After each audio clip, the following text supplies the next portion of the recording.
Welcome, welcome everyone. Welcome to our channel, the Bridge Builders of Diversity, where Hey there. where we talk about all things disabilities. All things disability. Today's topic, if you don't, well, it's a rainy summer day here, Yes.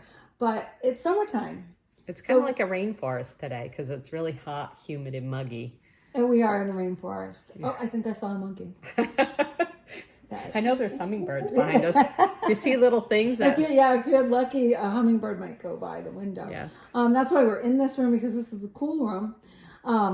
The room where we normally film is the hot room. So we are in the cool room talking about a cool topic. There's a little hummingbird. He's in the feeder. You see him? He's right there.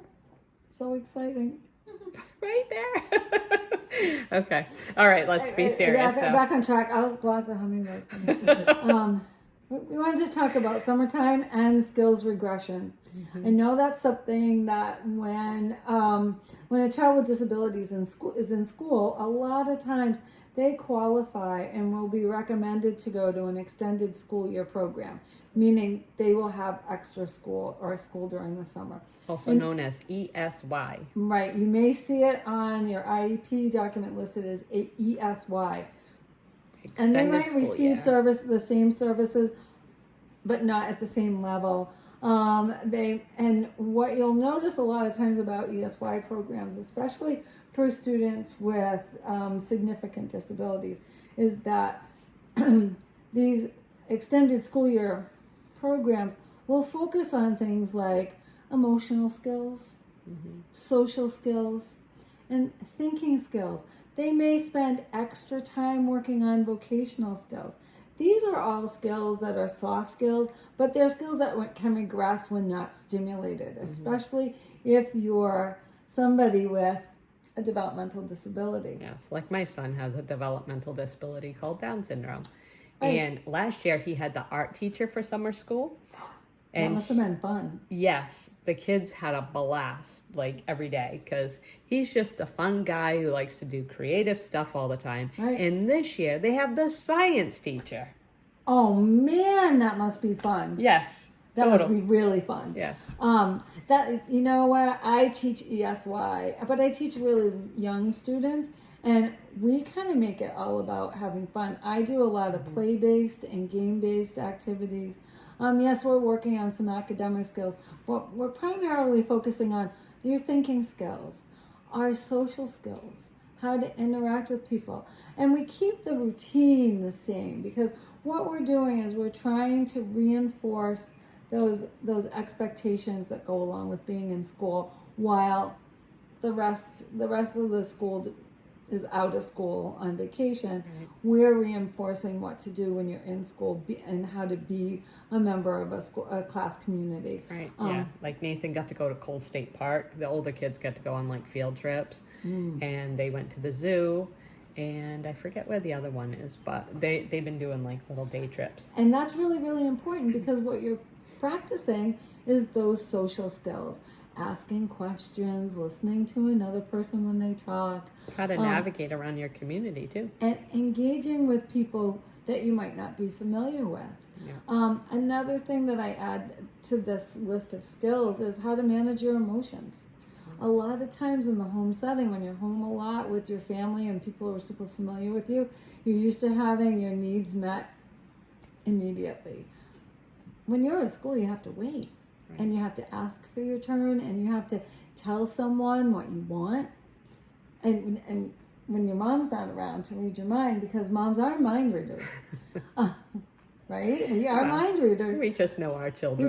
We just know what our kids need, so they don't have to tell us. But when they're outside of home and out in the community, in the school setting, in the extended community, they might have to say what they want. And that's really, really good practice. So practice engaging in conversations and listening to a topic or talking about something that's not part of your special interest. That can be tricky, especially for kids on the autism spectrum. Taking someone else's point of view is something that can be practiced during the summer. And don't forget those thinking skills. skills like safety skills, self-advocacy, and managing your own materials, taking care of your lunch, your backpack. If you go on a field trip, you've got to keep your stuff with you. Right. Your lunch, your backpack, all that kind of lovely good stuff. Right. So these are all things that we practice when we're in summer school. So if you're a caretaker for an adult and your program might go on a hiatus, these are some of the things that you can do is keep your loved one out in the community, keep them stimulated. We just came out of which becomes very important once they graduate high school, because they don't have those programs in place like they do in high school with the extended school year. That all ends at the end of high school, so you got to really keep them up on their skills. If you're not fortunate enough to go straight from high school to a work setting, and you've got to keep up those skills, so keep them stimulated. Make sure they're going to... and I've heard some kids, Anna, is like work ready.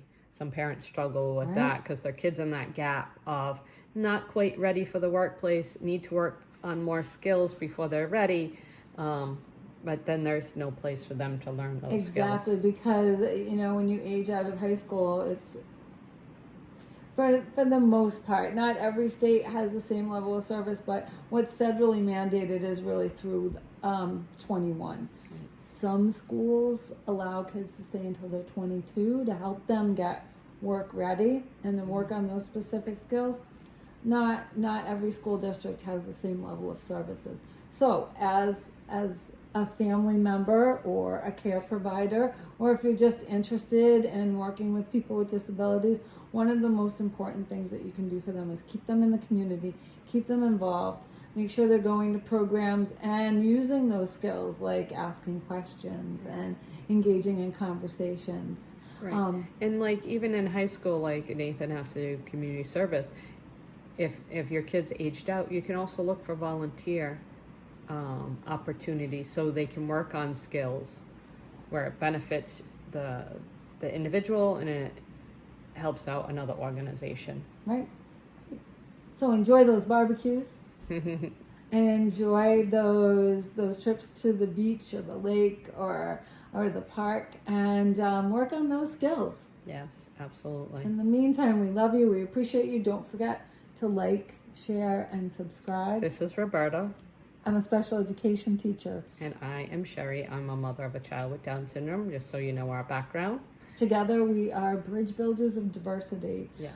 Bridging that gap between the typical world and the disabled population through education and understanding. And if you have any questions or videos you'd like to see or topics, we'll do anything on disabilities, just put a comment down below and we'll get back to you, or we will make a video on it. We will. Yes, absolutely. Don't forget to smash all those buttons. Smash them all. Help us get out into the YouTube universe. Bye. Thank you.